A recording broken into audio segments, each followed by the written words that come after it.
Mr. Luvva Luvva.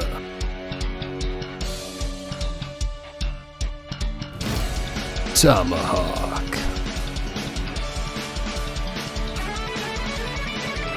Cardinal Smith. Johnny Beard. High scores, high stakes.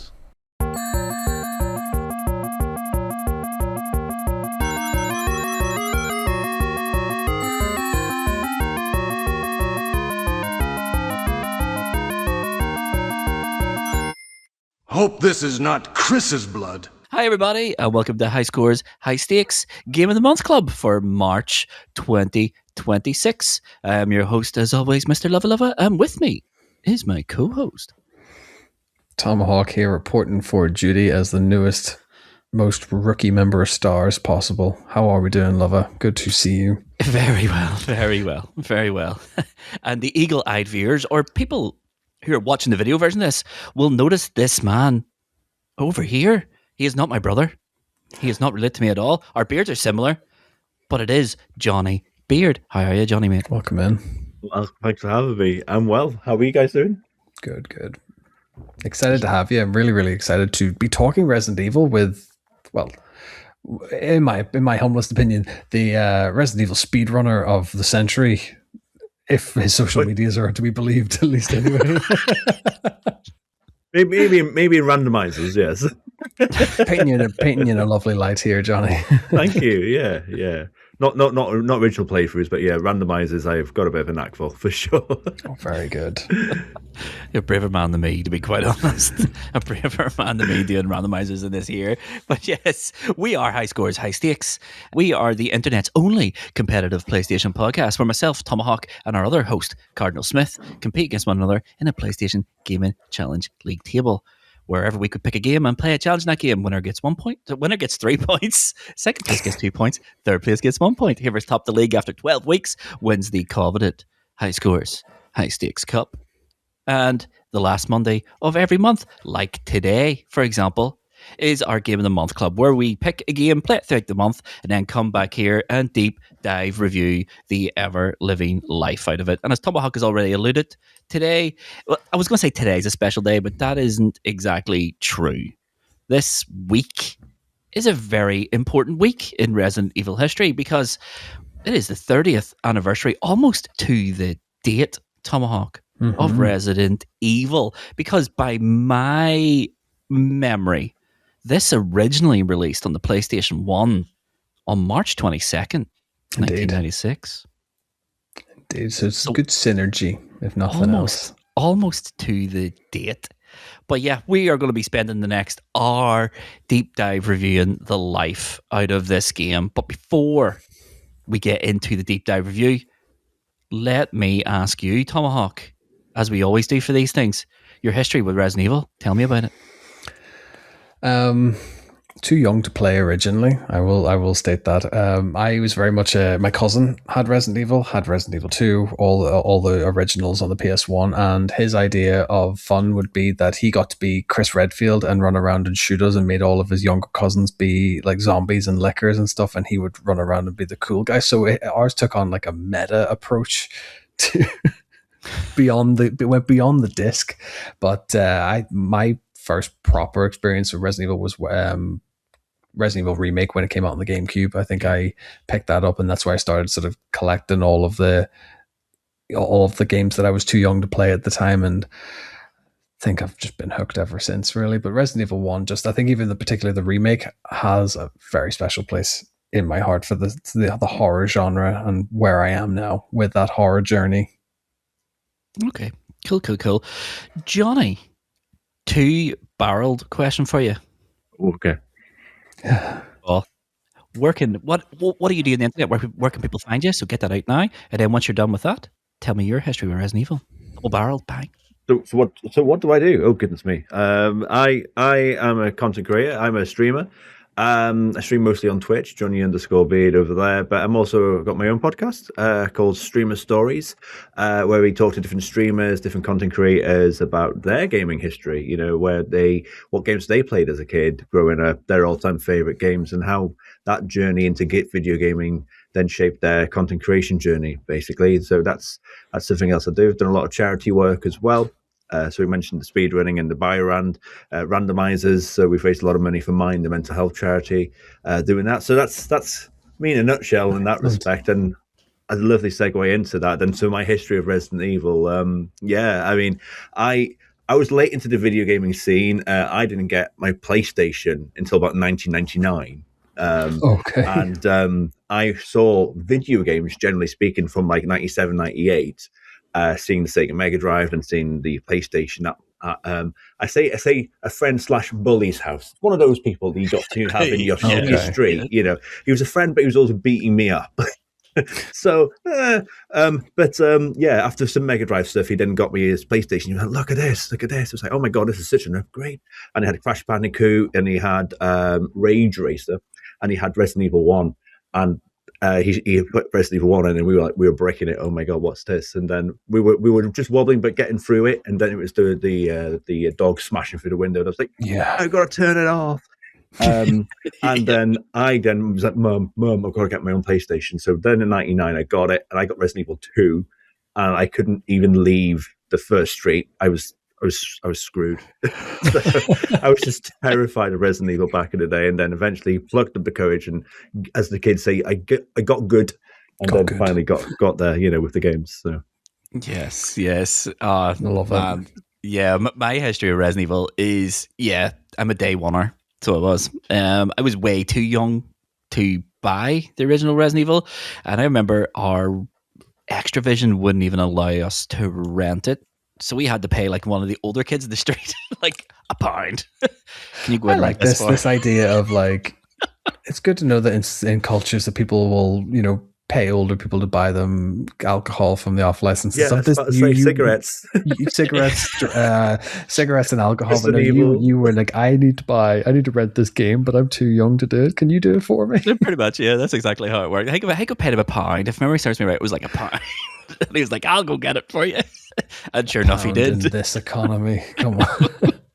And sure enough, he did. And then I went round to one of my mates' houses, and I didn't go home for that day until like the next day. I remember the phone call to Dad going, I'm going to stay here tonight, even though it was like literally 3 doors down. Me and him stayed up all night, and we must have ran through Resident Evil about 5 times. It blew my mind how good Resident Evil was way back when. So it did. Because we were sort of talking about this in previous episodes, and probably dotted throughout the podcast, that this is probably the first major sort of narrative game for the PlayStation to a degree. So like you know, you've gone from like your cutesy platformers to an actual like quite detailed environment with a story, and even, as we'll talk about it later on, the like a lot of live action like work put into this game as well. So it's a huge production like upscale compared to I think what we would have already had at this point in the PS1's life cycle, particularly.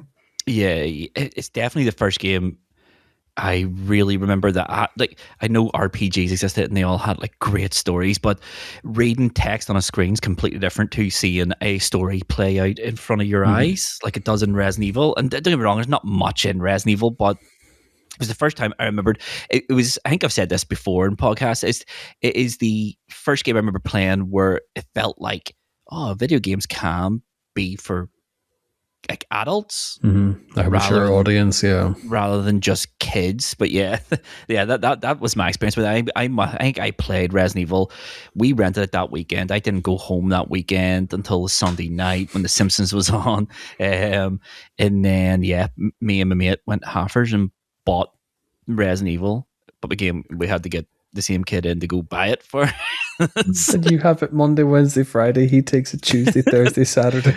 we just moved. We just went. Yeah, we'll go to your house and play Resident Evil, and that's literally all we played for ages. And then when the director's cut came out, we bought the director's cut and played the life out of that, which felt like Class. a brand new game. It was just what a game series, and yeah, Resident Evil is the one that made me fall. It was the game that made me fall in love with like horror games and as a genre. It's just a great experience. But yeah, scared the life out of us. Not gonna lie, that first playthrough, terrifying. Like I think we played it with the lights on the whole time. Because we were scared kids playing a game we shouldn't be playing. Extra Vision, if you were still around, I would tell you to hang your head in shame, but you're no longer here. GBNF, Extra Vision. They tried their best, but yes. Incredible scenes. Yes. So that is our histories with Resident Evil. But let's talk about the history of Resident Evil, specifically the development history of Resident Evil, because I'm excited for this one. It's a bit wild. A lot of my research came from this book that I actually forgot I had. I think I might have used this book for Resident Evil 3 as well, but it was a book I helped. It was a Kickstarter thing from Third Editions, and it goes through like the development stories of like up until when this released. It was like up until Resident Evil 7, and it just talks about all like how all this happened, and it's a mess. Like it's a mess. So it is. So we all know the backstory of Resident Evil. Yeah, it is it was designed to be a pseudo sequel to a game that an NES game that released in '89 called Sweet Home, which was an RPG, like a traditional turn-based RPG. Yeah, okay. And it was about filmmakers going into a mansion to restore artwork. But of course, they get into the mansion. This artist is dead, and his mansion is now haunted by ghosts. And that's the game. So the game is exploration, solve puzzles. It's a team of 5, so you have to use every team member's skills and tools in order to explore the mansion, get your photos, get the paintings, get back out. And that was what Sweet Home was. So when this game was sort of envisioned, it was meant to be like a sequel to that, a spiritual successor to that, but on the SNES, because the director of it felt like the NES held it back an awful lot, and it wasn't the game that he wanted to make. So they started making this sequel for the SNES, and then something happened. Nintendo and Sony had their big fallout, and Sony went, "We're releasing our own, and we're going to call it the PlayStation, and it's going to be great." And Capcom were like, "Hold on a minute." Let's drop that sequel nonsense, and we'll make the scariest game ever made. And that's what became Resident Evil. So the aim was, let's create a 3D horror game that's the scariest thing ever made, and they give it a great code name, Project 3D Horror. I mean, Japan isn't one for being subtle. It is very much a quite a literal culture, to be honest. And I mean, yeah, quite on the nose with that. It's really on the nose. It's funny you say about that, because I actually didn't realize it was meant to be a whole other game. It sounds like this pseudo crossover between like Fatal Frame and Luigi's Mansion. That sounds like yeah, pretty much. That sounds like what we could have got. It's Dragon's Quest meets Fatal Frame meets Luigi's Mansion. That's what it sounds like to me. I've never seen this game. It wasn't popular outside Japan because it was a Japanese movie. But yeah, so it wasn't. Resident Evil as it is now was never designed to be a sequel to it. They were just storyboarding and sort of brainstorming, and then the announcement of the PlayStation and the Sega Saturn happened, and they went, drop it, we'll make a 3D horror game instead. We'll take what we've learned from Sweet Home, but we're not making a Sweet Home 2. So the only thing they had to do, they had an idea, all they needed was someone to direct it. But am I right in saying that Alone in the Dark also had a massive inspiration in Resident Evil as well? Because that was like with the angles of the yes, So I think it's Alone in the Dark's a bit of a sore point. It's a bit of a sore point, but yeah. So they had no director, so they asked Fujiwara, who was like the director. He was in charge of the game development teams. Who would you want to make a horror game? We want to make a scariest game ever made. Who are you picking? And he picked Shinji Mikami. And they asked Shinji Mikami. So Shinji Mikami is famous for making Goof Trip, making Aladdin.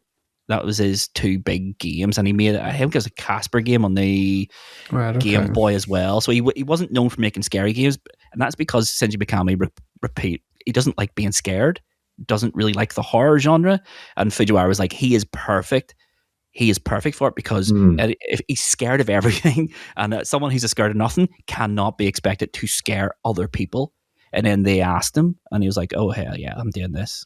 This sounds great." That's interesting. That's really funny though, because I remember he actually came out recently about Requiem. He was just like, "I'll play it when they make it less scary." Yeah, he doesn't like being scared. Apparently he's scared amazing. of everything. Apparently.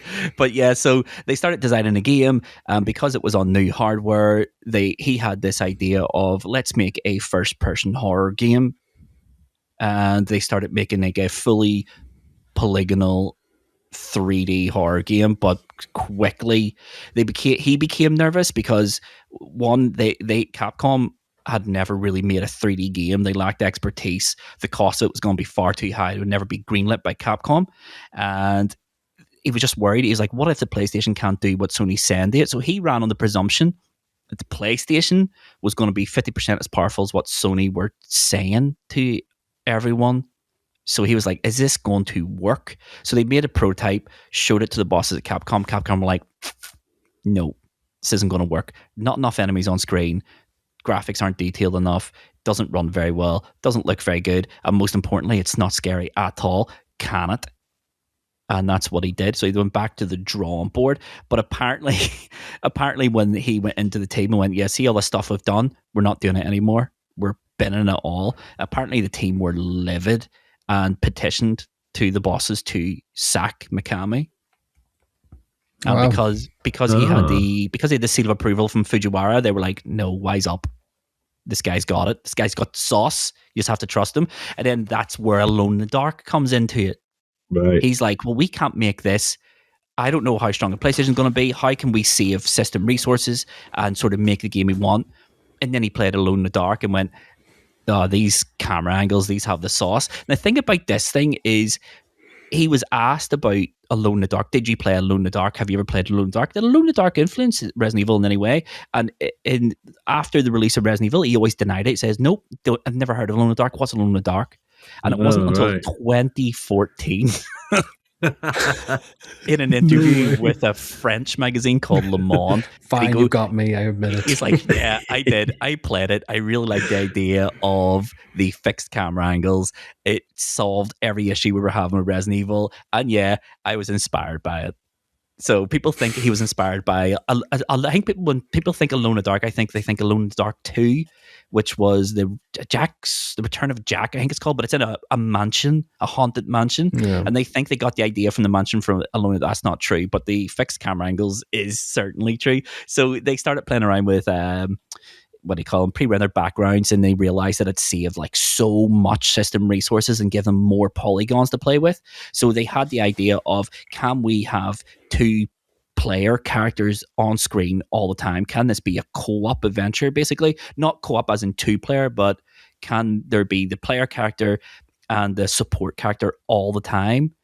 And they ran with that for a little bit, but he didn't like it because he says it sort of took away some of the fear of being alone. Having this person with you or whatever, or an avatar or whatever. Yeah. So Makes obviously sense. Jill and Barry were meant to go through the mansion together, and it was meant to be Chris and Rebecca. Because when you first meet Rebecca, it's like, I will come with you. And then it goes, do you want Rebecca to come with you? And you say yes. And then she's like, oh wait, no, I've got to do something. So I'm going to wait here. I have a random thing Stays this behind. way. Yeah. I'm just going to chill here. But yeah, so that's basically it. So they started making Resident Evil as we know it in 1994. It came out in 1996. And the only thing it changed after they got the pre-rendered backgrounds and all their sort of business was the characters. I don't know, has anyone ever seen the prototype characters for Resident Evil? I have No, I not. can't say I have. So Wesker was called Beam. And they all had like all super anime names, and Barry's character was a cyborg, and there was like a storyboarded plan of a roof collapsing, and the cyborg will come in and hold the roof up to allow the player character to get out. All these characters run around with like katanas and stuff like this, and Mikami was like, I don't know if this works in a horror game. It's a bit anime. And that's when he came up with the idea of maybe it's a tactical police force that are stuck in a mansion for some reason. And they're like, okay, yeah, we'll do that instead. So all those characters got repurposed into what we know them now. Okay. And even when they were making this, Capcom were like, it needs ghosts. And he was like, no. I'm not making a ghost game because who's scared of ghosts? They don't exist. So he sort of took inspiration from Alien, Jaws, and all this here sort of business. He's like, it has to be real. Like the threat, like a tangible threat, tangible. And and then he started quoting bloody your boy George Romero, and was like, the scariest thing in the world is humans. And they're like, fine, do your zombie thing, whatever it is you're going to do. But yeah. Zombies will never take off 30 years later. I know. And then that was it. After they got all this ironed out, 2 years of work, a heck of a budget, a team of 60 people, led by Shinji Mikami, made Resident Evil. And it brings us right now to this. So I don't know how you want to tackle this, Tom, right? We always talk about graphics, we always talk about gameplay, we always talk about design, we always talk about music, we talk about everything in a game. I want to handle this one slightly different from what we usually do, because the general consensus online is Resident Evil Remake makes this game obsolete. So the question I want to answer with this deep dive review is Resident Evil OG or director's cut, because that's what we played, does it hold up, and is it worth playing even though the remake exists? So let's get to the review now. Chris, as my subordinate, you have wonderful talent. I want to talk about the name as well. You've talked about a lovely little compressed history of the development of the game. I would have liked to live in a world, just for a minute, where we got Biohazard as a worldwide title. Okay, yeah. But the fact that some grunge metal band filed a cease and desist and they couldn't get the copyright, and now we're stuck with what Capcom put up as effectively an office poll. I don't know. I feel like Resident Evil is very much a standout name, but I think Biohazard just kind of puts a little bit more dread and fear into the title, if that makes sense. I know that they kind of circle back to that in Resident Evil 7, but I think living in this world, we could have had Biohazard as a worldwide title. Just intrigues me. I'm going to be probably controversial. I prefer the name Resident Evil over Biohazard. I kind of do too. I think it builds like, what's that about? It's also a massive part of its history as well, in terms of like, I had the privilege to interview Pablo Kuntz from Resident Evil. He voice acted Wesker, and he's Canadian, and then he moved to Japan, then he moved to England. He was in England at the moment with his family, but he was saying because it was Biohazard in Japan, then he traveled around the world, and he kept hearing about this Resident Evil thing. He didn't know he appeared in that Biohazard Resident Evil game for like about 20 years because the history. Incredible.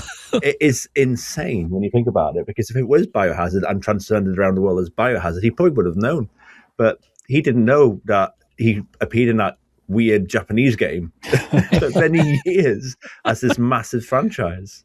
That's insane. It is funny though, because I know it carries, like, Biohazard over there carries a lot more weight, and the idea was, we talked earlier about how Japan are so literal in like their translations and stuff. It's like well, it's in a house and there's evil things in there, so that sounds like a match made in heaven.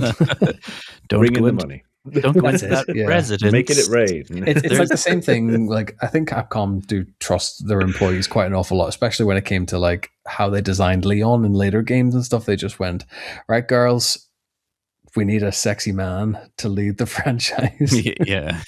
What can you do here? God. So, Traps and Requiem. It's terrible. I mean, trust the process, guys. So, and like, Resident Evil's a great name, and I think as well it kind of transcends just the location, obviously, from like this one, where that works out and expands out throughout the rest of the franchise. But I think Biohazard is always one that kind of is a what if moment. But then we've got Biohazard 7, Resident Evil down the line. Who knows? Who knows? All I know is Resident Evil 3 Nemesis is a far better name than Biohazard 3 The Last Escape. Oh no, I forgot that title. No, forget it. Yeah, let's keep Resident Evil. That'll do. Yeah, let's move on. I don't know. I just think Biohazard's very open. It can mean anything, and it kind of spoils the end of Resident Evil. Right? When you know, this is a biohazard. These are bioweapons. These are, I don't know. I like Resident Evil. Resident Evil just sort of you don't know what that game is based on the title. It doesn't ruin anything. I think Biohazard's a bit too on the nose. But anyway, we're being diverged here. We've lost the path. Let's talk about Resident Evil. Director's cut, because that's what we played. All right. Shall we start with the obvious things that people are going to want to talk about? The things people always want to talk about when it comes to Resident Evil, namely the cutscenes, the tank controls, and all that sort of business. Let's start with the tank controls. What are our feelings on tank controls? It keeps you humble.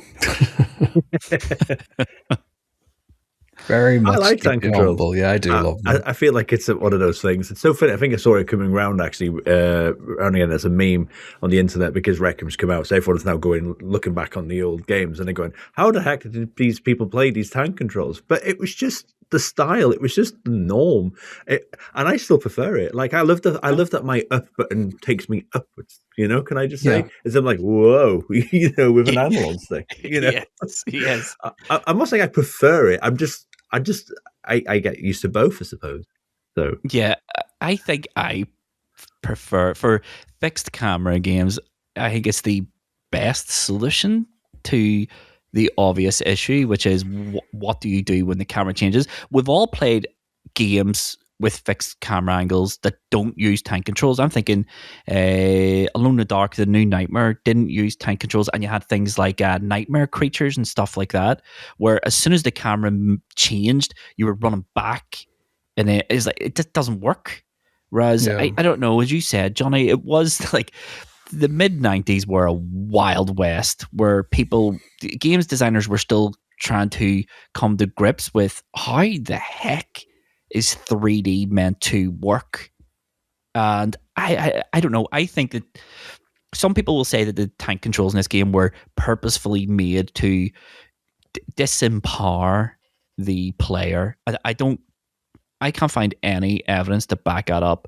Shinji Mikami has never said that. No, in fact, nobody who's ever directed a Resident Evil game has went, yeah, we made the controls bad to make the players panic whenever there's an enemy on screen. That's not the purpose at all. I think it is. I think they're really eloquent. I think is the best word you can use to describe it. Yes, there's a learning curve, but if you stick with Resident Evil or any game that uses tank controls, 20 minutes and it will make sense to you. Oh, yeah, absolutely. Where up will always be forward, regardless of where the camera is. Up is always forward. Left is left. Right is right. Always. It makes perfect sense.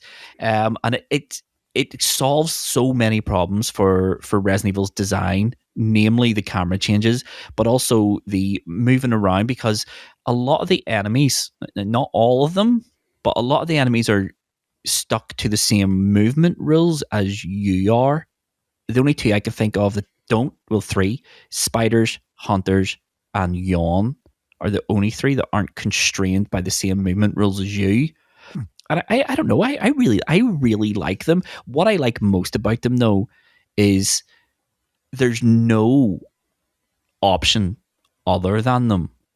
It is you are using these, and it is completely. You have to learn the process and how it works and how everything, like, even changes with the camera changes and stuff as well. I think it lends into, like, you say there's no sort of evidence to support it. It definitely lends into that.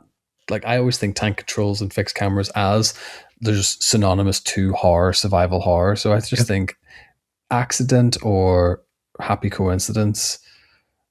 I think you're always going to be in for a good time when you know you have a tank control and a fixed camera angle as well. And we're doing this thing now with sort of indie horror games that we're going back to it as well. Yeah. So it's good to see that it's not a control style that is gone away or is forgotten about. I think it is still very much a respected medium I think in the genre as well. But I think, as you say, like I was playing this on the Portal primarily, and I think tank controls weirdly seem at home on the handheld. Yes, I to a point. Did you use the analog stick? I did, and I regret every I regret every minute of that decision. I don't know how many times we have to have this conversation. Stop playing the PlayStation 1 classics with the analog stick. I know. Yeah. And every time I do it, I'm like, I'll figure this out. I'll brute force my way into making this work. And then I must have got stuck on Yawn 2. Yawn 2's bugger. But purely because of my own terrible movement with an analog stick, and it's a player. It was a player struggle more than a game issue. Then, yeah. It's funny you should say that, because 1996 was 2 years before the dual analog controller. Okay. So this is designed specifically for the D-pad, and it solves that problem of how do you move a character who can move in any direction at any time with only 4 directions. I really like tank controls. I will say that they do come up with some pretty good solutions to a lot of the problems people have now with them in later games, like the using the trigger for up and then just using it to turn. I think it was introduced with Code Veronica. Correct me if I'm wrong. I think it was Code Veronica introduced use the trigger to walk forward and then use the analog stick to turn. But no, I can see why people get frustrated with them, because the first 5 minutes of this, I was like, ooh, these are rough. But persevere with it. The game isn't going to let you change it. You must change to the game's will, because the game ain't going to change for yours. But like, even in like the level design, the first thing is you're in the lobby of the mansion, and it's the big grand staircase, and it gives you that little run around the map and make sure that there's no way people in the room or whatever, however that scene pans out. It gives you a full like open space to go, here are the controls and here's how you're going to get used to them, and then we're going to navigate you into these little tight corridors in which you're going to have to learn how to turn on a penny effectively. So the game does, if you're not used to tank controls, it's probably going to be a learning curve, but it's not to say that you're thrown in the deep end with no means of a tutorial as such. No. Yeah. I mean, I don't know. I usually just run to the pillar of the steps and then turn straight back around and then come back for the cutscene. That's usually what I do. Like, I'm not running around the stairs. I'm not doing this whole circle. You can't make me. I don't have time for this. You got to get the shit in zombies. But no, I like the tank controls. I think the tank controls are really, I mean, I don't know if I would call them good, but they fit and they work. And when you get used to them, it gives you real movement options. Even in Resident Evil 1, where movement options are really limited, you can exploit the life out of the movement rules in Resident Evil 1. And in fact, I'm fairly certain I read somewhere during the research fest that Mikami said he wanted people to exploit the movement rules. Okay. In order to preserve ammo, whatever it is, all that sort of good stuff. So that's that out of the way. I think it's unanimous. We all fairly like tank controls. Yeah. So take that internet. Can I say one thing? I think the tank controls are the new metal of video gaming. Okay. No, that is certainly a line I never thought I would hear. Exactly. Because it was like back in the late 90s as well, after Resident Evil 2, Resident Evil 3, all that stuff, right? I remember critics panning tank controls in review magazines on, whatever, and they were like, "Oh, these dreaded tank controls." They were always bullied out of the video game sphere quite quickly. Sound familiar with a certain genre of music, and then a revival came through, as we just talked about not long ago, in terms of nu metal and also in terms of tank controls with these indie horrors. So just throwing that out there. I mean, he's not wrong. I mean, yeah. Certainly by Code Veronica, they were jumping down the throat of this again. Are you joking me? It's 2000. What do you mean I have to use we've evolved beyond this limitation now. But spoiler alert, we hadn't. And we never will, because they're perfect for the genre. That's why developers are still using them in 2026. It's another thing as well. Like, we talk about things that are fitted to the genre as well. So the tank controls is one thing. The fixed camera angles is another. And I can't for the life of me remember who said it to me, but the fixed camera angles, like especially when you take it in a modern game and you play a horror game, over the shoulder, you have that option to kind of crane the camera and kind of give you that sense of you can kind of see what's going to be coming ahead. Whereas the fixed camera, forces you to then go, oh no, I have to go forward. I have to face what might jump out at me in a corner. And Resident Evil, being the map layout that it is full of things that are gonna jump out at you Yeah, with they're no hidden. real warning as well, and they're so well hidden, and you can't spam a camera angle to get that. You're confined to the angle that the game gives you, which I think Yeah. just plays into the genre just as well. Yeah. I have notes here on the camera angles. So I think this wasn't the first game to have fixed camera angles. We've talked about that already. But the sheer understanding that the designers of Resident Evil had of how to frame things is staggering. It is staggering how subtle the context clues are for what you have to do, and it is incredible. This is a horror game, right? But it's not scary in a traditional sense. Yes, there's scary things on screen and there's scary things happening, and there's plenty of times where you'll round a corner and a hunter will just be flying through the air because they're really aware of where you are when you're not aware of where they are. But I think that they have used the camera to do so many things, and a lot of the horror of Resident Evil, the cameras are doing a lot of the heavy lifting to get that feeling across. So it does loads of stuff. You think of the room with the statue in the first floor map. The camera angle is angled down from the top left hand corner as you're looking at it, and it puts the map front and center.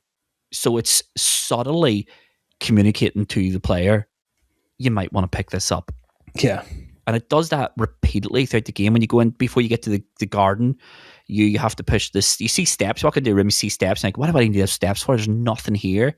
And just as you move towards the back door, the camera goes to the ceiling and you see the crank. Like, it's things like that is incredible. And then, as you have already said, Tomahawk, it obscures things from your view. You'll open a door and you'll hear something or you'll hear nothing, and you'll think it's safe, and you'll round a corner, that camera angle will change, and then suddenly you're confronted by 2-3 zombies, maybe a hunter or two, and there is a moment. This game, I think I said in our group chat, Tomahawk, the amount of times this game made me jump this month is frightening, and it's all because of those sharp, abrupt camera changes. You're like, oh no. Mistakes were made. Yeah.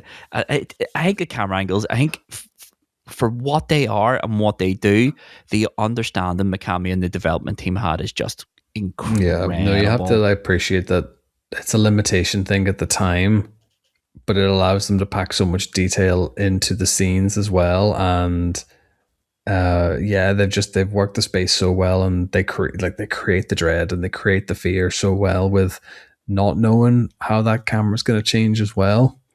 Mm-hmm. They've absolutely they've hit the nail on the head in terms of the design and like their end game result on it. Definitely, it's frightening, and it kind of, when it went third person proper with Resident Evil 4, it kind of loses that a little bit, and I think that's probably the reason why in Resident Evil 4 the spaces you're playing in went from corridors in a house to wide open areas with loads of places to go, just to sort of try to hide danger from the player. They think they kind of try to do the same thing in a slightly different manner, and it obviously worked because Resident Evil 4 is incredible.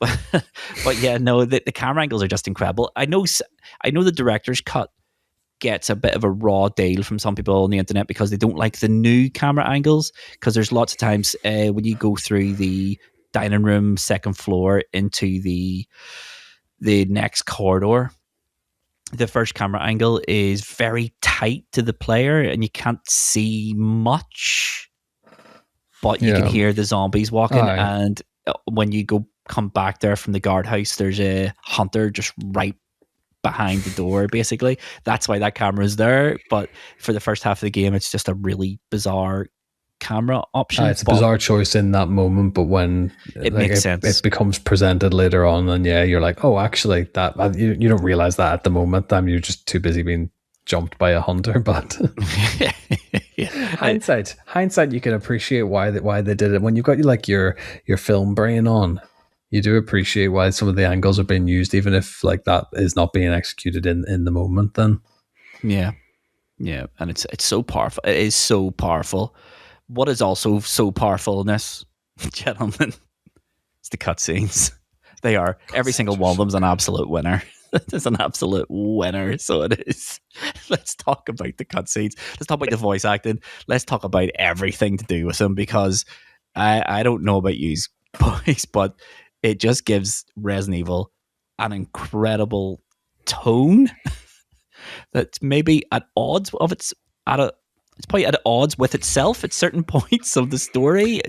We were talking about this pre-record, and yes, the whole idea is let's make the scariest game possible for this lovely new system.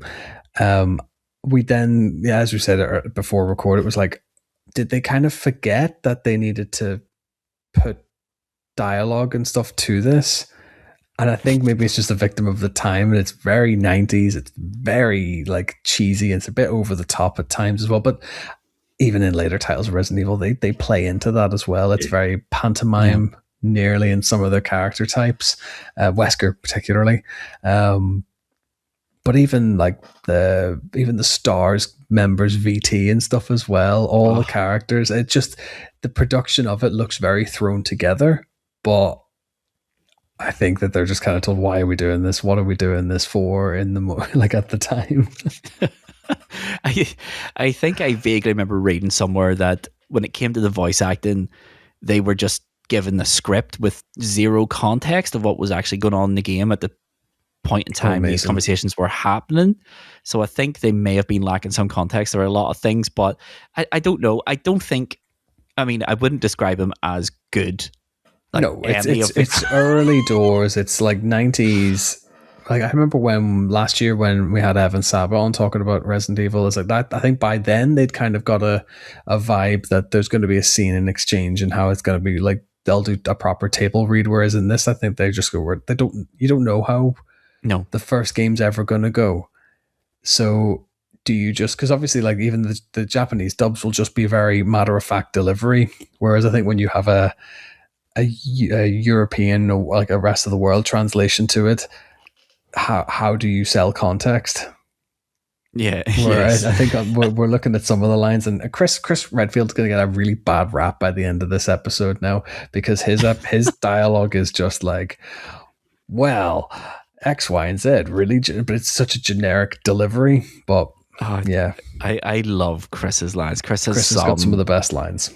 He's got some of the best lines I've ever heard. So does Wesker. Like when Wesker comes into the story, he, for me, steals the show. He is so pantomime villain. He is so over the top, but somehow still extremely stunted delivery. I don't know what is happening half the time, but it's an incredible thing to watch. But I said, I think to both of you before the record, I wouldn't call any of them good. But I don't know how something that brings me so much joy every time it appears on screen, if something gives me that emotional response, I cannot call them bad either. I don't think I have ever laughed as hard as what I did at some of the cutscenes in this game, and they're just so ridiculous that it just works. I think it transcends bad and circles back round to good territory. I think it's charming. Like there's some of the 80s horror movies were bad but also very, very charming and cheesy, and like you said, Resident Evil leans into that so well. It tried to be this blockbuster thing, but it also tried to be this horror thing, but it also, intentionally or not, didn't end up taking itself too seriously. The first game especially, it's full of cheese. Even like Barry gets some of the cracking lines as well. It's like, even at the start, it's like, I sure hope it's not Chris's blood, and then later on we get the ever famous. I think this will stand further than any of the Resident Evil games as a whole. It's you were almost a Jill sandwich. It's like you get some of these lines, and you do wonder. It's like how at what point did the writer see the game and then go that's perfect. We need that that needs to be put into the final cut of this game. Yes. One shot and done, definitely, isn't it? That's it. Definitely done. That's the line. I am sure that line is much more profound in Japanese. I think the translation was maybe a bit too literal with that one, but it's full of it. Like the game is full of these lines. It's like when Tyrant gets unveiled to Chris, he just laughs, like hysterically laughs, and Wesker's like, stop that, Chris. Stop it. It's just so many. And then when Enrico dies, it clearly gunshot right behind Chris. He just stares. What happened? Is somebody there? It's like, what are you talking? That room we're in is tiny. How do you not even know? like later on when we get to like Endgame and we have to fight the tyrant in the lab, and yeah, as you say, he just laughs, and then even beforehand he's like, and then the penny drops, and he's like, well, you shot Enrico, and Wesker's like, I did, like this, and he just shoots Rebecca.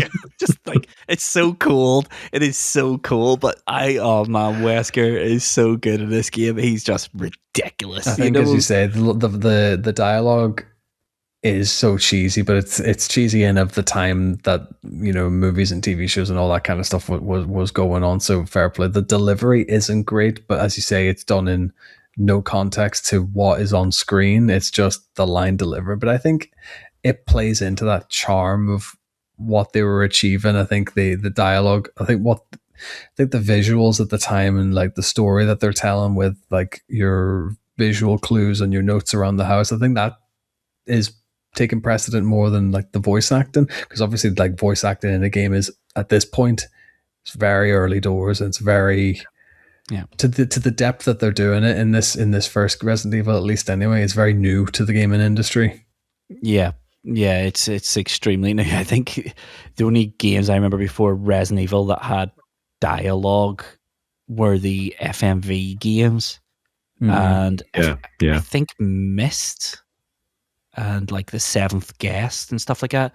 But all these games were slideshows that weren't games like Resident Evil is. So it was new to everybody, absolutely new to everyone. But I love the cutscenes. I think the internet has a very, very, very soft spot for the internet, for the cutscenes in Resident Evil.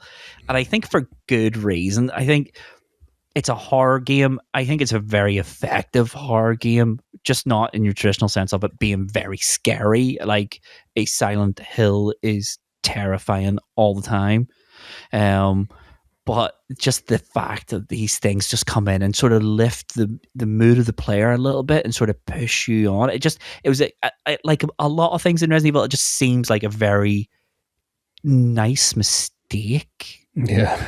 So it does. It just all these things pulled together and the work. And one of the things that the game sort of leans on hard, and it took me by surprise. Now, when I think Resident Evil, I always think the remake, because that's my go-to. If I want to play Resident Evil 1, I will go to the remake every single time. But the thing that got me when I was playing through the director's cut was the tone of the game is completely different from the remake. The remake very much scary in the traditional sense. It's dark. There's a lot more going on. There's a lot more things, whereas this one, yes, it's scary, but not in a traditional sense. But I couldn't remember that it leans super hard on the mystery of what's going on in this mansion. Super hard. And it's a great thing. So it does. Yeah, like you nearly have to go looking for the lore. Yeah. And then you find it like by circumstance. You could be looking, like, as you're obviously looking for the medallions to get to the boathouse and stuff. Oh, not the boathouse, the garden, the sheds and stuff like that. And then you're finding the You're just finding the notes from The like the notes, yeah. researchers and stuff, and from Memos. Spencer and all the memoirs. My favorite was, it's such a meme as well in Resident Evil fandom as well. It's like all this stuff going on in the background, and this one guy just was like, "Tell my family I love them." As I turn into this zombie, then the doors are being barricaded as we speak. Yeah. But like this monologue of all things going on and wrong around them as well, and it does. It gets worse and worse as the franchise goes on as well. They all seem to just be like, "This is chaos. Why am I? I've just been bit. This is crazy. Why am I turning? I feel flesh." But like, yeah, this tells more of a story. Like, it's the mystique of what's going on in the mansion, and you start to learn about like the all the bioweapons and stuff, and then you learn about like Plant 42 and the shark and everything. Like the shark has a name, I want to say Neptune. All these like little you're fighting all these things, and you're fighting off all these biohazards effectively. But for why? And then you realize that they're actually like manufacturing all this for some reason. And then obviously later in the story, it turns out that the STARS team being sent there was part of the whole exercise to sell more combat data, to make more bioweapons. And yeah, it's sort of overt and covert storytelling sort of simultaneously. Yeah, and I'm glad you brought up the memos, because the notes are really great. And I know people deride them because of the language sort of use in them, but what the memos are really fantastic for is foreshadowing things. Like there's the memo you find, I think it's in the sort of chess room. Well, it's the chess room in the remake, where it talks about, we're looking after a new monster. It kind of looks like a skinned gorilla. You're thinking, what? I haven't seen anything that looks like that. What does that mean? And then the Plant 42 stuff is genius. The way it builds up all these things, and you read it and you take it in, but there's a lot of things going, what does that mean? What does that mean? What does this mean? And then an hour down the road, you know what it means, because you're standing in front of this thing and it's looking to rip your head off. I think the foreshadowing in it is fantastic. It's when you know that you're getting into something, when the double doors, the loading screen opens up, and then before the scene renders in, the big dramatic boss music kicks in, and you're like, that was the thing I read about, and it's now coming to get me. Yawn, I think, creeps up on you. He like Yawn's music kind of creeps in when Yawn shows up on the screen, but I've noticed for Plant 42, it kicks in a couple of seconds. The music kicks in a couple of seconds before the doors even open, and the same thing for Tyrant as well, and the same thing for the spider escapes my name as well. Black Tiger, I think it's called. I was going to say Black Tiger. Yeah. When you open the doors for it, the music already kicks in beforehand, so you're getting yourself into a boss fight. But I think for Yawn's the only one that, to memory, happens the second that you're actually in the room, and the second that cutscene appears as well. Whereas, I think rightly when you've done wrong, when you've read a memo 2 doors down, and then you go, oh, this looks like an unsuspecting corridor. Nope. Yeah, this room is empty except for a piano. So I will go over and look at the piano, and then suddenly there's a ruddy, great big snake coming out of the fireplace looking to eat you, and he will eat you. But no, it does a lot. I really like the memo system in it. I think they're really good. But what I like about the Itchy Tasty memo is it's the setup for it. Of you go into the bedroom, there's the bed and there's the desk, and you can see the memo on the desk. So you go over to read it, but once you click to pick it up is when the closet behind you bursts open and the zombie comes out, take his head off. And then it sort of does that. It's like a really nice thing. It does it. The world building in Resident Evil 1's fantastic. It feels like you're part of a bigger thing, even though it's a very small, confined game, because it humanized this zombie you've just blown the head off. If you're playing it right, you're blowing their heads off. But it sort of reminds you that yes, it's a video game, but it really leans in hard on the mystery of this house, and it goes big to make this house seem like organic. And you kind of mentioned about the house earlier on. It all feels bigger than you, and there's just this is a house people lived in, people worked in, and it all went wrong. And we're working our knowledge up to find out what went wrong, how it went wrong, and why it went wrong. And it just drip feeds you. And the whole house just looks. I'm going to compare it to the remake again here. The remake makes it look gothic, like a gothic horror setting. This one does not. And I don't think it's just a capability of the machine they were released on problem. One looks gothic, has chandeliers everywhere. This doesn't have a single chandelier anywhere. It just looks lived in. Like, it looks like a mansion that was made modern in the of the time 60s. and stuff. Yeah. And I love it. I love the way they tell you the story in this game. I love the setting of it. And I love just how Capcom kind of, you can see the ideas grow as the game grows and how the development went with it. Because as far as I'm aware, when it came to the story, Capcom like, we want a full story before you start making this game. And Mikami gave them a start, a middle, and an end. And just for sort of fill the gaps in as the one, and you can kind of see it in the game. So you can, but no, I love it. I love the cutscenes. I love the voice delivery. I love those notes. And these are all the things people complain about in modern times. There's too many notes. There's no such thing.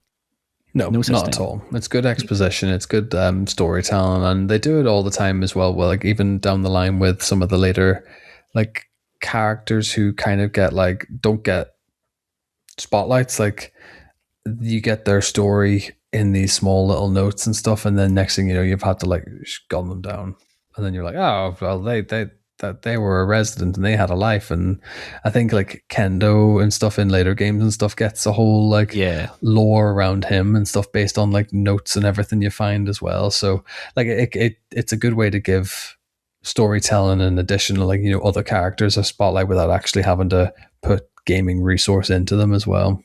It's reward, isn't it? It's reward. You know, if you want just a basic thin plot, you can just play through the game. But if you want to find out deeper dives into the lore of what happened to these people that lived in this mansion, then that's where these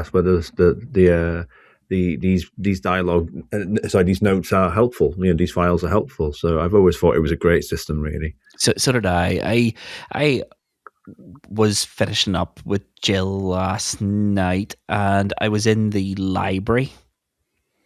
And I forgot about the newspaper article that you find there that's not in the remake, but it is like it's a scrapbook of all the newspaper clippings of all the attacks that are going on in the Arklay Forest. All right, okay. And it's just so good because it just reminds you, this is why you're here. All this is going on in the background. This is why you're here. And it all just builds into the world.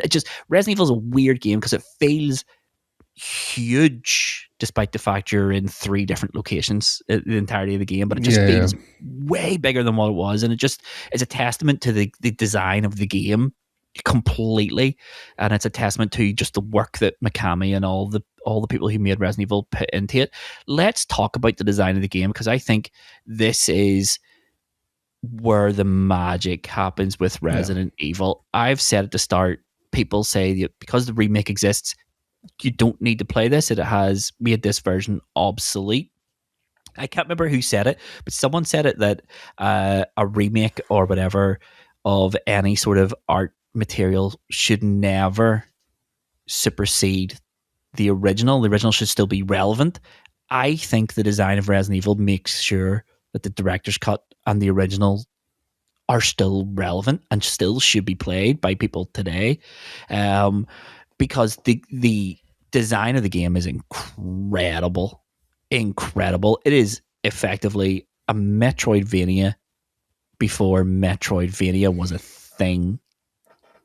You think about the design of it, you're in a location you can't access everywhere until you have the right item in order to allow you to access it, and then that what's in there will help you access the next point. And sometimes what you pick up, you'll have to go back on yourself, backtracking, discovery.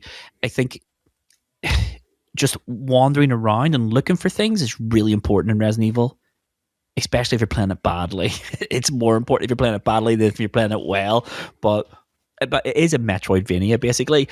And there's loads of stuff that I forgot about. I talk about the controllers being sort of on moving, and you will bend to their will because they're never bending to yours. And that sort of philosophy goes through the entirety of Resident Evil, where the game it's forcing you to come to terms with what it wants you to do, and you better do it. Otherwise, the game is going to punish you. Yeah. And the punishments in Resident Evil can be brutal, but by the sheer basic design of it. It's funny because Mikami says that he feels it's not something he did on purpose of making the game so unbendable. He says it could be because of my dad. So his dad was like a real sort of authoritarian parent, and it was in an interview he did in like 2004, I think it was just before Resident Evil 4 came out. They asked him about the difficulty of all these games, and he's like, "Yeah, it must be my dad." And then he told the story about when he was a kid, came home, messed about, read comics, and then went to bed but hadn't done his homework. And his dad came home from work. His mum said, "Here, he's in bed and hasn't done his homework." And his dad went up to the room, woke him out of his bed, dragged him out of the house, and then made him run 5 kilometers in his pajamas and bare feet while dad followed him in his car. Whoa. Okay. Mad. But he's like, yeah, my dad was really strict, but it taught him valuable lessons in life where your responsibilities come first. And he says, maybe that's why I make my games the way I make my games. So it's not going to bend. The Resident Evil's rules are very strict. Everything is finite. Everything's limited. Everything is limited. Your ammo is limited. The amount of times you can save is limited.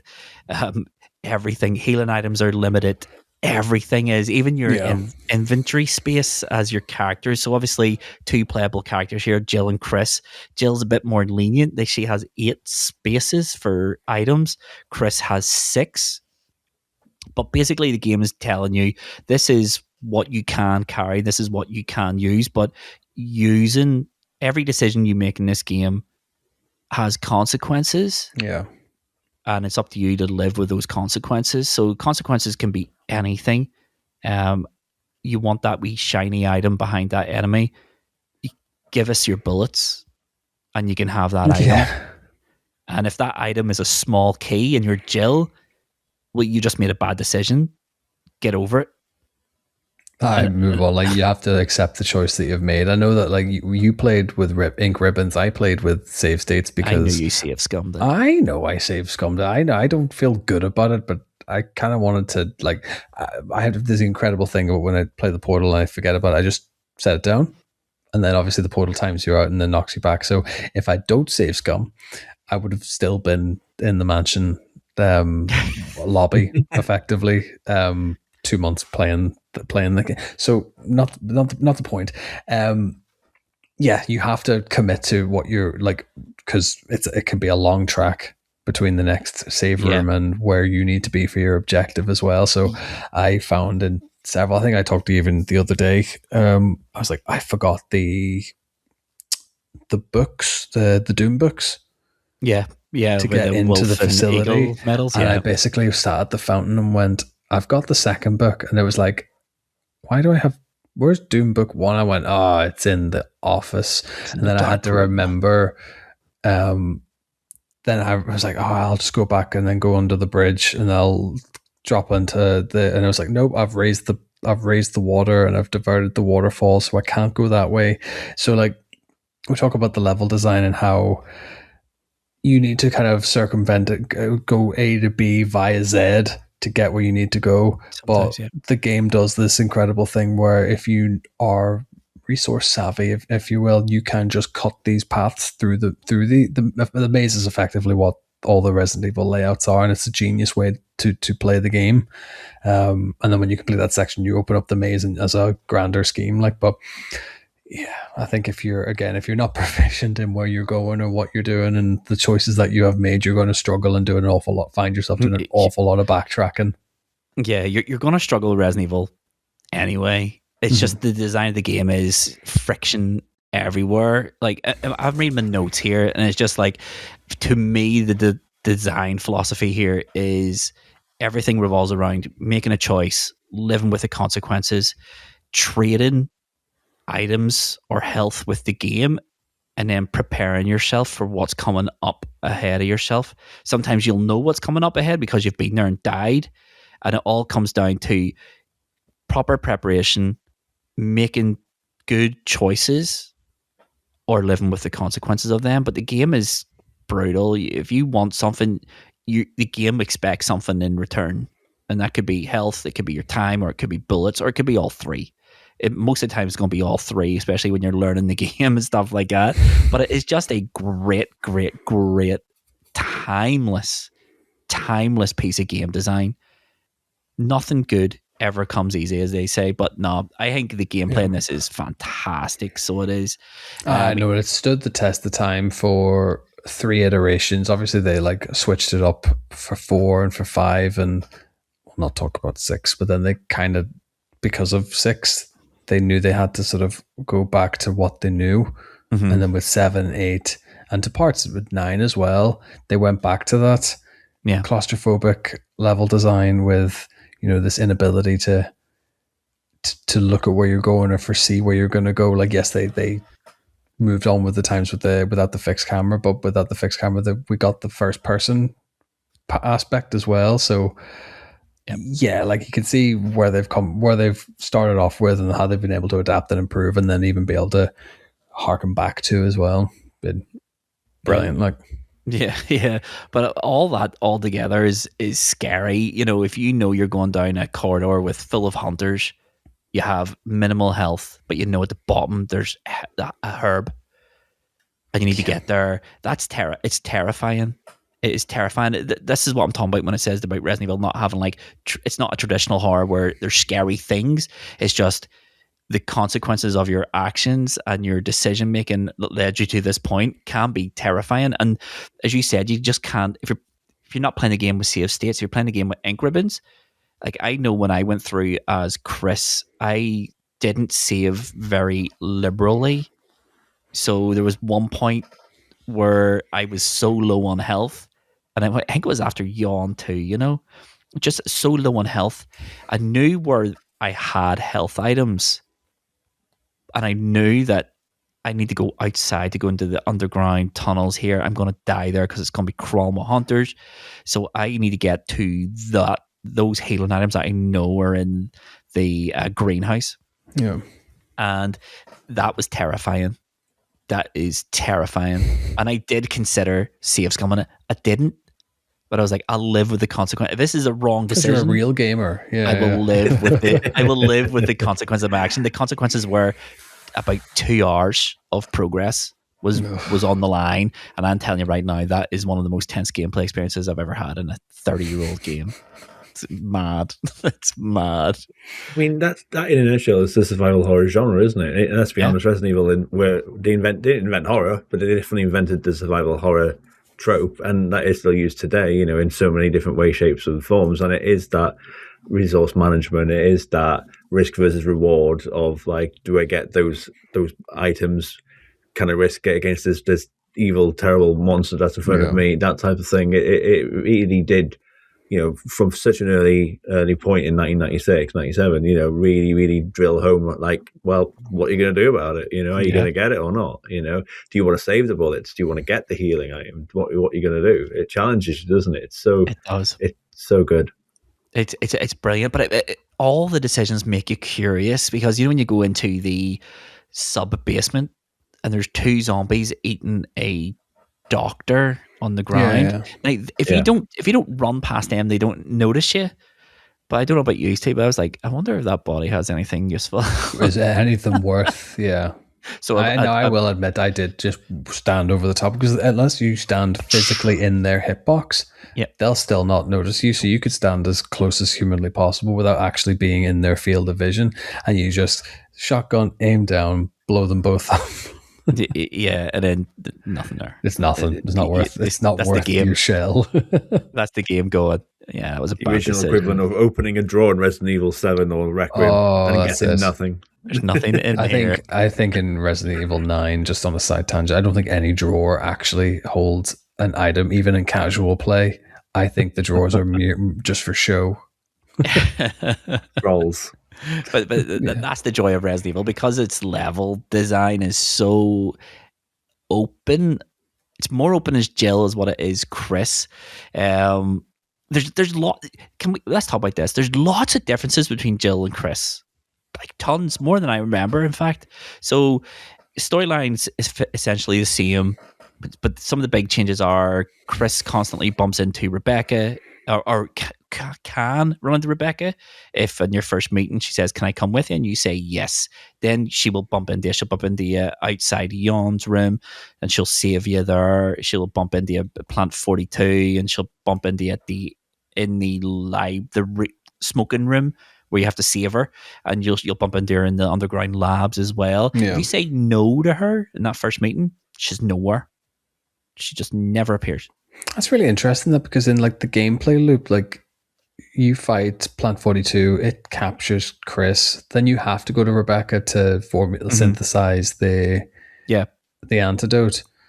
And then down in the underground lab, she has to go and set the charges. So if you say no to her, do you have to go and do those yourself, or is that done just kind of So you're just adding more steps. It's just It's if you say no to her, if you say no to her, I know she can get killed by a hunter. Yep. Depending on, like, you are right, you see a very, very little, if ever, really, if you say no to her. But you can see her. Well, you can see her. You can see her death actually on screen or off screen, depending on what route into the mansion you go through. Again, I don't know if that's director's cut version, but certainly OG. But I think they kept it in that as well. But it's crazy how many differences there are between, again, different variations of Chris's playthrough, and then on top of that you got Jill's playthrough, which is crazy. Like, obviously the big one, and she bumps into Barry an awful lot, and Barry will help her out tons, but there's loads of decisions. Like, if you take the shotgun early, then Barry will save you, unless you go through this C-shaped corridor and come back and have the other cutscene where Barry says, "This corridor is not safe." If you have that cutscene and then go get the shotgun, he ain't saving you, because he's moved on to his next point. He's already done. You've already triggered a move on for him. And that happens all over the place. Like, there's a bit in Jill's playthrough in the underground tunnels where Barry's like, "Well, I'm going on regardless, but I think it might be dangerous if I go alone. Will you come with me, or will you go another way?" And then that's a decision point where he could die. Yep. It's just okay. It's just incredible. And then obviously in Jill's playthrough, Barry will give you the code for the shortcut, so you get from the east wing to the west wing through two doors, effectively. All this here business. It's just, there's so much going on here, and there's just so many little decisions that you don't know will lead to death. I think in Resident, correct me if I'm wrong in this, Johnny, you know more, you've played this game a lot more than I have. I think both Barry and Rebecca have 4 points through the story where they can die. Ooh, combined possibly, yes, I think so. Yes, I think it's 2 for Barry, 2 for Rebecca. Two for Rebecca, And like you mentioned with the Barry ones, like for years, decades, 2 decades probably, I didn't know Barry could be seen in the underground. I never saw him, and it was like, what? There's additional scenes that I've not heard or seen about. What is this? That's great though, but that it's amazing. Rewards player agency as arguably, like Resident Evil 2 and 3 don't really do that much comparatively when it comes to Resident Evil 1 in terms of the subtleness of the intricacies. Like you mentioned with the shotgun, like so many people would have got that shotgun early, some people didn't. And if you play it only one way, if you don't experiment, like Resident Evil 1 as well, one thing that's really good as well is like I said, depending on what route you take and all that stuff, or how quick or how slow you are in your progression in the mansion, means you don't see certain scenes, like Barry giving you acid rounds if you're Jill. In the main hall, that scene some people have never seen before, because they were rapidly going through it, or they were very slow in their progress and what route they took. It's like, I don't know what the mechanics are, so to speak, but I know they're very intricate. Yeah, the triggering points will be an interesting one as well. It's like, even when we say about like these little cutscenes or interactions that we do or don't see, and character deaths we do or don't see, even the likes of, regardless of what playthrough you play, rescuing Jill and or Chris from the prison cell, you could, because you obviously pick up the ammo discs throughout the gameplay. I think in my first ever playthrough of Resident Evil, I just was like, that seems like a thing that I don't need to worry about. It just felt like a bit of a MacGuffin item. And I think the first time I ever played it was with Jill, and then next thing you know, I'm like, what the? So Chris disappears, and then you just never see him the entire game, and then next thing you know, he appears in Resident Evil 5, and I'm like, what? Like what? And then you have to go back, and it gifts the player with like these little bits and little additional interactions. If you go and you get all the passwords for the ammo discs, and then you can go and get the rescue, that gets you the canon end and the best end and as such, and everyone survives. Like, but you know, it just shows how much they reward the exploration and the the want to find everything, I suppose. Yeah, it's just incredible. There's just so many things that can change, and things that do change, and options open to the player. It's wild. Like, it's a game that's designed to be played repeatedly over and over and over again, and try different things and see different things. Yes, it always winds up at the same point, but as a wise man once said, it's all about the journey, not the destination. And there's so many things in Resident Evil that can change it. It's brilliant. The player freedom is just brilliant. That's why I said it's a Metroidvania before Metroidvania was a thing. Let's kind of talk about the graphics and the music really quickly together, you know, as a one, basically. Graphically, I remember this game blew me away in 1996. I'd never seen a game look more realistic than this. In 2026, it's quaint. I mean, it's quaint. Characters are 700 polygons each, I think, 700 or 800. And they are the vague form of human beings. And they have a hairstyle, eyebrows. They can emote. Well, they emote in the PlayStation 1 way of heads and arms. Chris's idol. Their idle animations are great. Like Chris's, if you're holding really the shotgun, will rest it on his shoulder and stuff like that. That idle animations, I think, are incredible. But graphically speaking, it hasn't gracefully aged, I don't think. Didn't they say? Sorry if it's not something I should be saying on this podcast, but didn't they say that there's more polygons in Lady Dimitrescu's rear, should we say, than the entirety of Resident Evil 1. Funny enough, I did share that same image into our group chat before, and it's just like, that is like a feat. Madness. I think it's the same thing with like when you take like Final Fantasy 7 and then remake, I think there's more polygons in Cloud's hair than there is in the entirety of OG Final Fantasy 7. So yeah, I mean, like when you talk 96 to 2026, it's two different beasts altogether. Like, to say it still looks great. I don't think it looks great. I don't. As a PS1 game, if you take it like as a PlayStation 1 game, it looks, that, as you say, would have looked as realistic, I suppose. It was as good as it could look in 96. But I think even if you compare it to Resident Evil 2, Resident Evil 2 was a massive leap. And then Resident Evil 3, I think Resident Evil 3, for me personally, is the pinnacle of Resident Evil's pre-rendered backgrounds. They are so detailed, they are so rich, they are so varied. It's just an incredible looking game.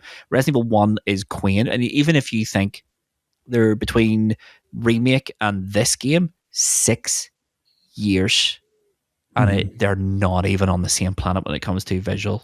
Yeah. They're not. It's incredible. But one thing I will say about Resident Evil, like 96 or the director's cut, is the art direction is so strong. Like, I haven't played this game since the remake got released, which is 25 years ago, give or take. And when I was playing this, I remembered rooms in this game because of the art direction. Like, I think what they did here is they've done something so smart. We can't have the detail we want, so let's make these rooms really memorable. How do we do that? Colors. So you have the C-shaped corridor, which is scarlet red. You have the green room, the blue room, and I remembered where pretty much where all these rooms were, just based on the art design of it. I think the art design of Resident Evil is gorgeous. There's a lot to be said for the art design, and the creature design is just frightfully good.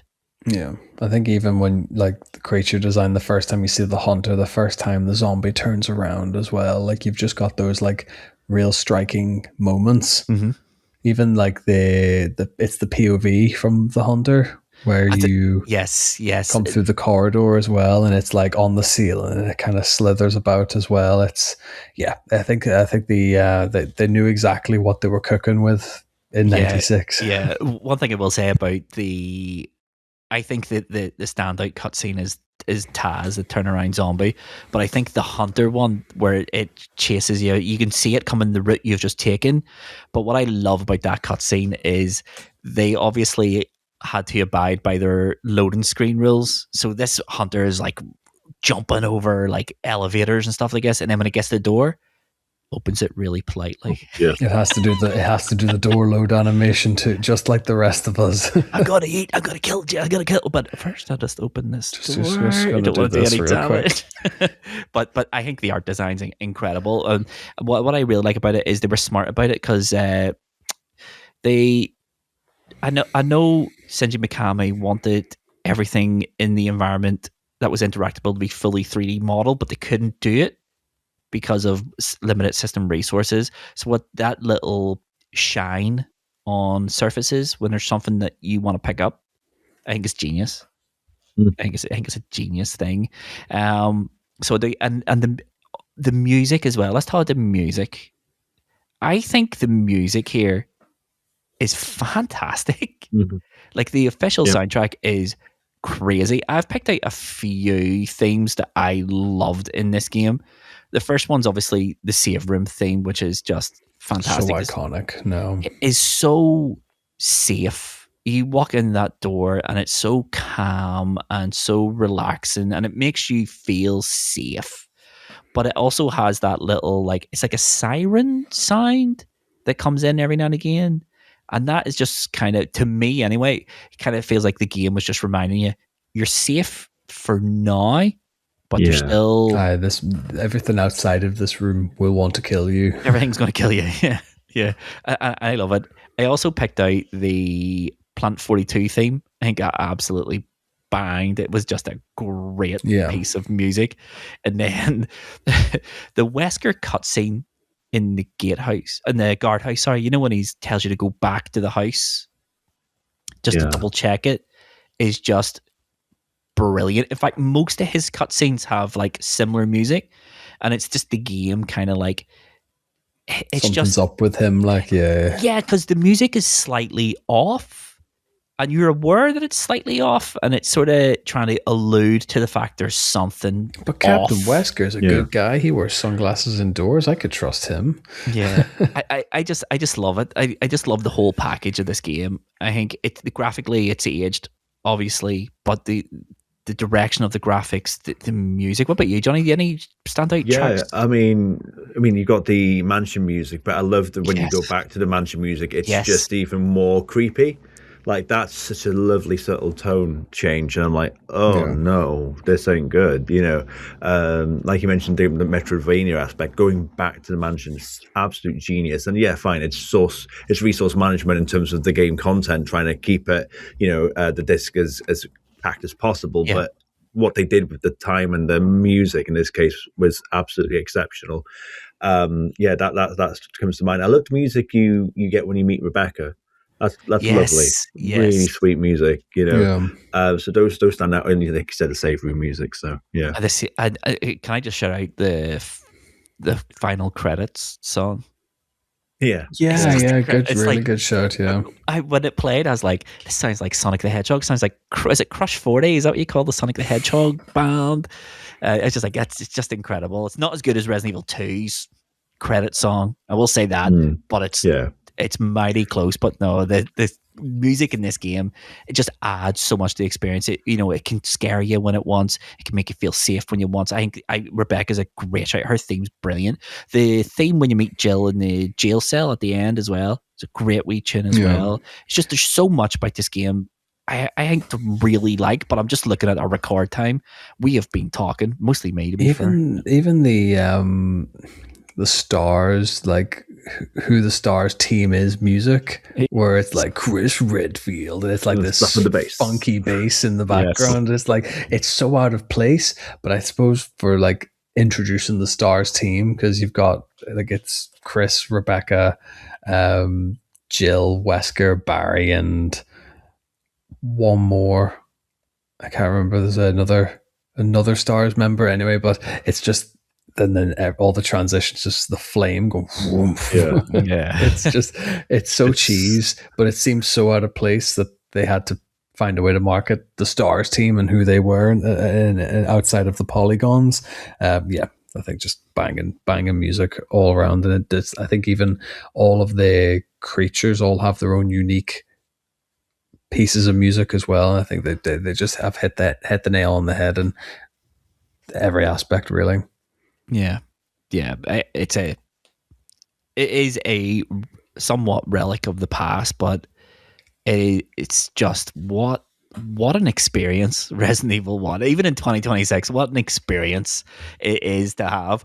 Okay, so let's put this game on our patented High Scores High Stakes tier list, where it goes from S tier to D tier. S tier is a masterpiece, A tier is a great game, B tier is a good game, C tier is mid, D tier is probably leave it alone. So where are we placing Resident Evil on the tier list? We'll start with you, Tomahawk.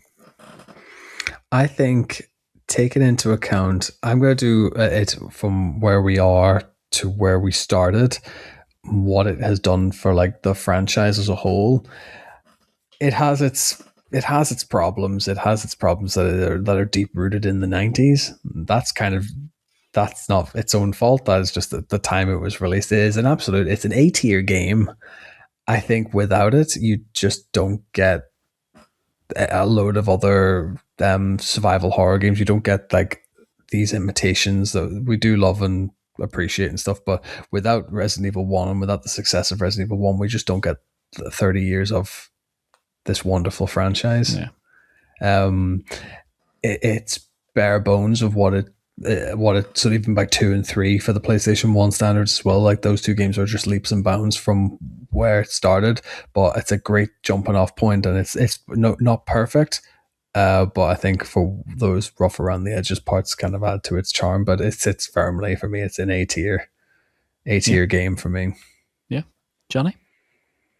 Same. Yeah, I've always loved the original RE1. A hot take of mine is I still prefer it to the remake, but I know that's not to say it's a better game, because, like you said, the timing. I mean, the like, was it 6 years, 4, 5, 6 years between the two games, and what the jump is incredible.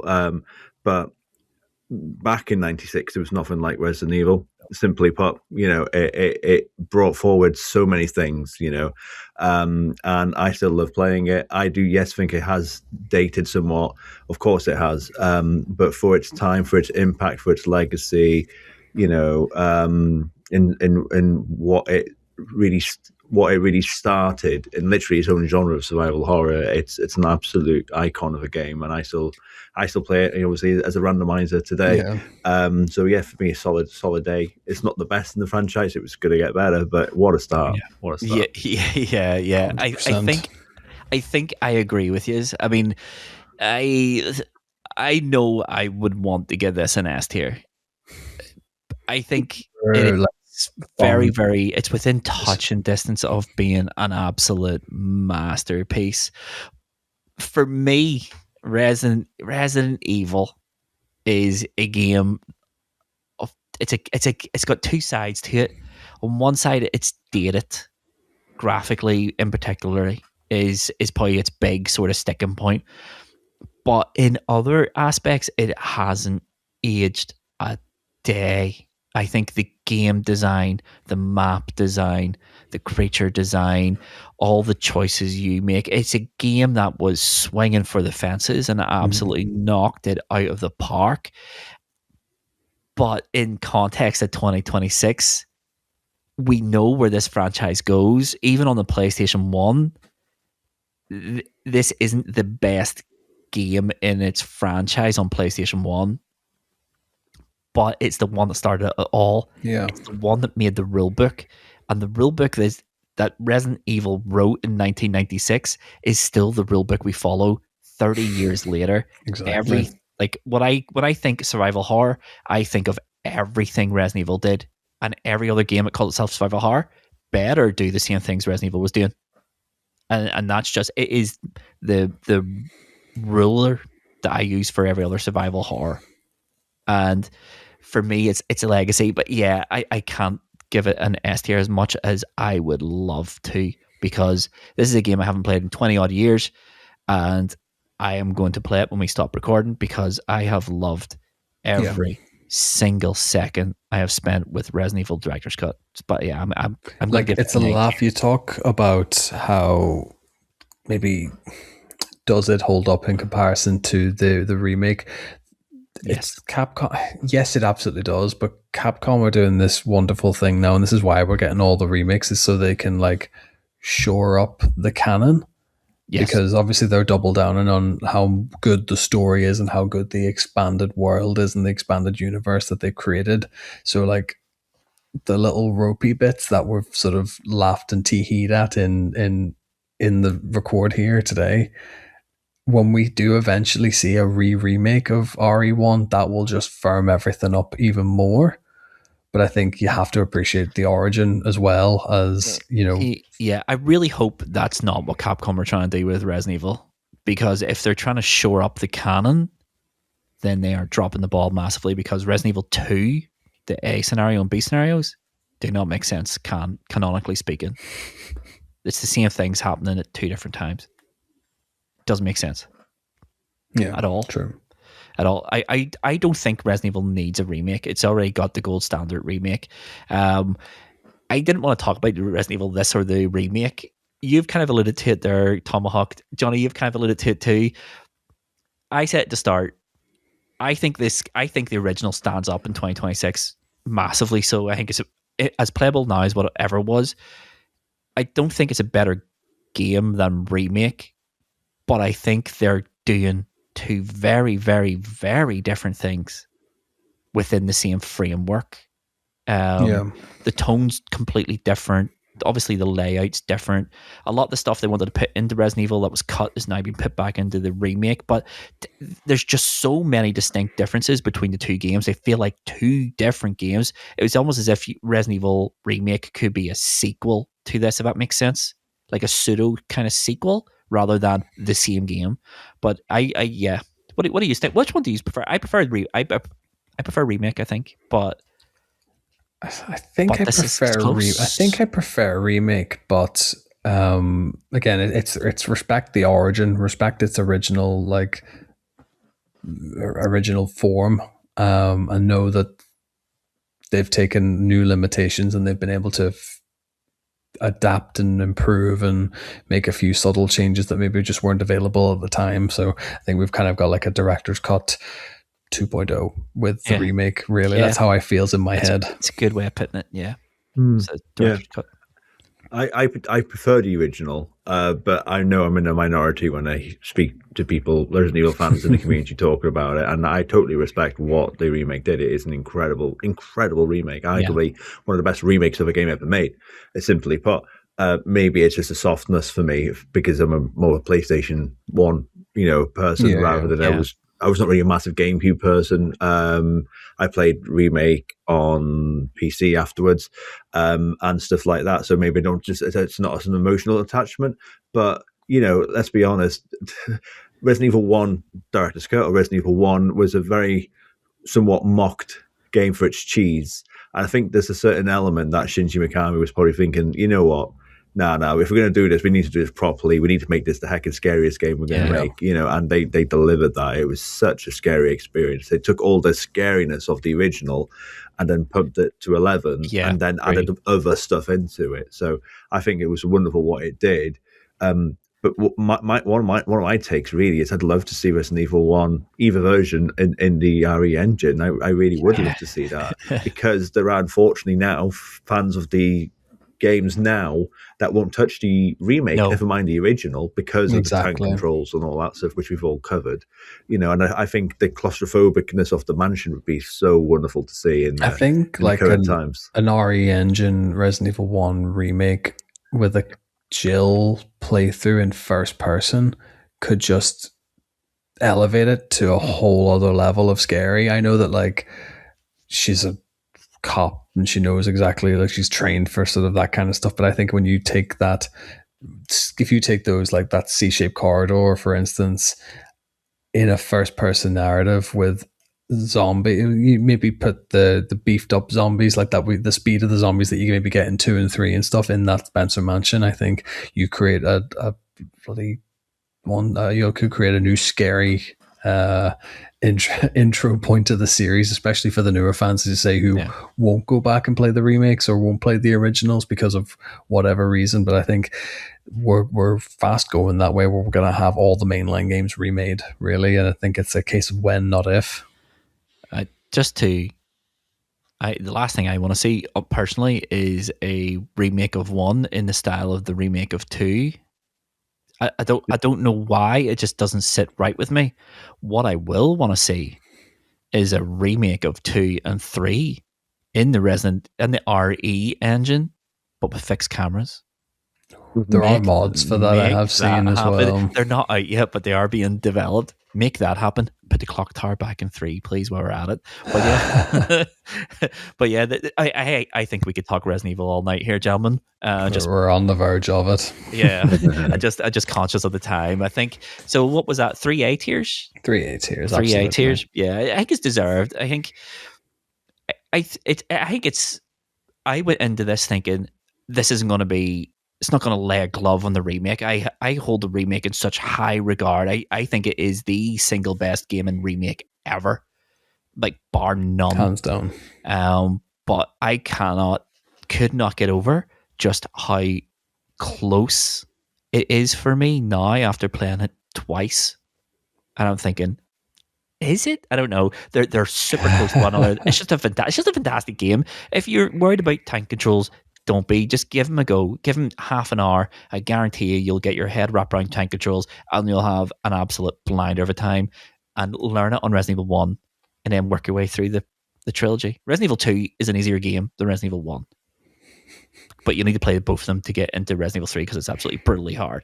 But we're at the end here. I think we've bled the well. We've re-entered the world of survival horror. And now it's time to re-enter the world of the wrap-up section. So let's get there now. That was too close. You were almost a Jill sandwich. You're right. Barry, thanks for saving my life. And that is it, gentlemen. Another Game of the Month episode all wrapped up. And it is a unanimous vote of A tier in Resident Evil 1996/97, because we played Director's Cut. Which means we've come to the end of the episode. Which means it's time now to tell you what our Game of the Month is for April. And it is slightly newer than Resident Evil Director's Cut, just a little bit.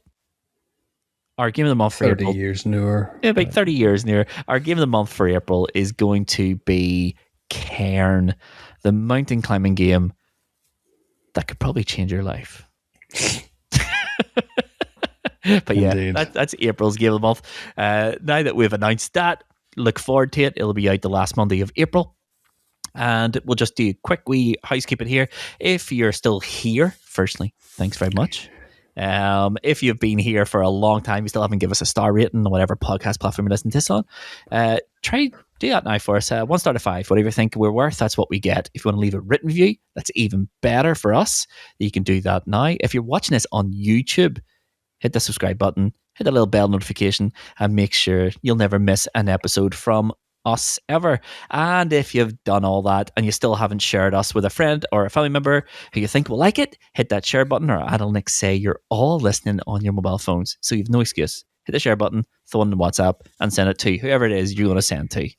And if 1 hour-ish, well, significantly longer than an hour now, bumper episode tonight. High scores, high stakes to fill your week, then go to highscoreshighstakes.com. And Johnny, I'm going to pass the mic to you, mate, so you can tell everyone one last time where they can find you all over the internet. Thank you. Yeah, absolutely. So, if you want to see me play games live, I do play a lot of horror, play a lot of retro, some variety as well. Usually on Twitch, Johnny_Beard for that. And if you want more nostalgia and podcasts in that variety, then I speak to lots of content creators and streamers about games they played as a kid, called Streamer Stories Podcast. That is on YouTube and on Spotify. Perfect. Brilliant. Go give him follows now. I will stick all the links and everything in the the show notes as well for this as well. But yes, Johnny, it's been an absolute pleasure having you. Yeah, and just a lovely bit of insight into the franchise and into Resident Evil. But it's brilliant to have you, and we'll surely our paths will cross again. I'm sure. For sure. Yeah, Johnny, thank you so much for joining us. It's been an absolute pleasure. So it is. But yeah, that brings us to the end of another episode, which means I've got nothing left to say except I've been Mr. Luvva. This has been High Scores High Stakes Game of the Month Club. We'll see you next month. Thanks for listening. Love y'all. Bye. Bye.